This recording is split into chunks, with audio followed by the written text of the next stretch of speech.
जय श्री कृष्ण, राधे राधे। आज मैं आपको बताने जा रही हूँ गोवर्धन त्यौहार कब मनाया जाता है और शुभ मुहूर्त क्या है, पूजा विधि और कथा। तो सबसे पहले जानते हैं गोवर्धन कब मनाया जाता है। दीपावली के दूसरे दिन गोवर्धन का त्यौहार मनाया जाता है। यह पर्व दीपावली के दूसरे दिन यानी कार्तिक मास शुक्ल प्रतिपदा तिथि को पड़ता है। गोवर्धन पूजा की प्रतिपदा तिथि की शुरुआत गुरुवार 1 नवंबर को 6:16 पर शुरू होगी, जिसका अंत शनिवार 2 नवंबर की रात 8:21 पर होगा। दीपावली के दूसरे दिन ही गोवर्धन का त्यौहार मनाया जाता है। कार्तिक शुक्ल प्रतिपदा तिथि को पड़ने वाले इस पर्व पर अन्नकूट और गोवर्धन की पूजा की जाती है।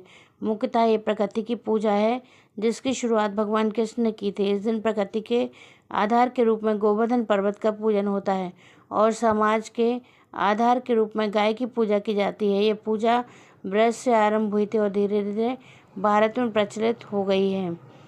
और उस गोवर्धन पूजा की प्रतिपदा तिथि की शुरुआत शुक्रवार 1 नवंबर 6:16 पर शुरू होगी, जिसका अंत शनिवार 2 नवंबर की रात को 8:21 पर होगा। उदय तिथि के अनुसार इस बार गोवर्धन और अन्नकूट का त्यौहार 2 नवंबर को ही मनाया जाएगा। गोवर्धन पूजा का शुभ मुहूर्त। गोवर्धन पूजा के लिए 2 नवंबर को 3 मुहूर्त होंगे, जिसमें सबसे पहला मुहूर्त सुबह 6:34 से होकर सुबह 8:46 तक रहेगा। दूसरा मुहूर्त 3:23 से लेकर शाम 5:35 तक रहेगा। वहीं तीसरा मुहूर्त शाम 5:35 से लेकर 6:01 तक रहेगा। गोवर्धन पूजा विधि। इस दिन स्नान करके साफ सुथरे वस्त्र पहने और पूजा स्थल पर बैठ जाएं। फिर एक छोटी सी चौकी पर गोवर्धन की मूर्ति या प्रतिमा स्थापित करें। इसके बाद गोवर्धन की मूर्ति को पंचामृत से स्नान कराएं। गोवर्धन की मूर्ति को वस्त्र अर्पित करें। फिर गोवर्धन की मूर्ति को फूलों से सजाएं और सामने धूप दीप जलाएं। इसके बाद मूर्ति के सामने भोग लगाकर आरती उतारें। फिर मूर्ति की परिक्रमा करें और अंत में प्रसाद वितरण करें। गोवर्धन की मूर्ति गाय के गोबर से ही बनाएं तो अधिक फल मिलता है। गोवर्धन पूजा कथा। गोवर्धन पूजा करने के पीछे धार्मिक मान्यता है कि भगवान श्री कृष्ण इंद्र का अभिमान चूर करना चाहते थे, इसलिए उन्होंने गोवर्धन पर्वत को अपनी छोटी उंगली पर उठाकर गोकुलवासियों की इंद्र से रक्षा की।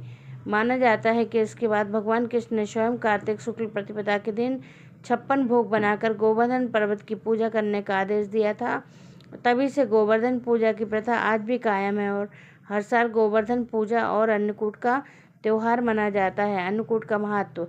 अन्नकूट का अर्थ अन्न का पर्वत होता है। गोवर्धन पूजा के दौरान तरह तरह की खाद्य चीज़ों का एक पर्वत जैसा आकार बनाया जाता है और इसे भगवान को चढ़ाया जाता है। इसे अन्नकूट कहा जाता है। इस भोग में कड़ी चावल और पूरी सब्जी कई अन्य व्यंजन शामिल होते हैं। भगवान को अर्पित करने के बाद इसे प्रसाद के रूप में सभी भक्तों में बांटा जाता है। जय श्री कृष्णा।